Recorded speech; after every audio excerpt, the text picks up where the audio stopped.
السلام علیکم۔ خلیجی بنگال سے اٹھنے والے سمندری طوفان آسانی کی پیش قدمی تیز، ہائی الرٹ جاری۔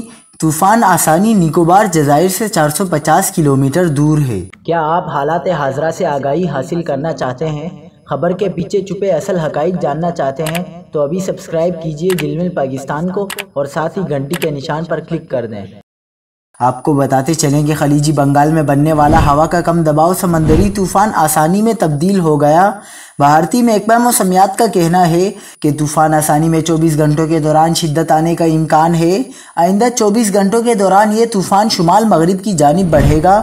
یہ طوفان مزید شدت اختیار کر کے شدید سمندری طوفان میں تبدیل ہو سکتا ہے، جس سے 10 مئی تک شمالی آندھرا پردیش، اڑیسہ اور شمال مغربی خلیجی بنگال متاثر ہو سکتے ہیں۔ بھارتی محکمہ موسمیات کے مطابق فی الحال پاکستان کا طوفان آسانی سے متاثر ہونے کا کوئی امکان نہیں ہے۔ یہ طوفان مزید شدت اختیار کر کے شدید سمندری طوفان میں تبدیل ہو سکتا ہے، جس سے 10 مئی تک شمالی آندھرا پردیش، اڑیسہ اور شمال مغربی خلیجی بنگال متاثر ہو سکتے ہیں۔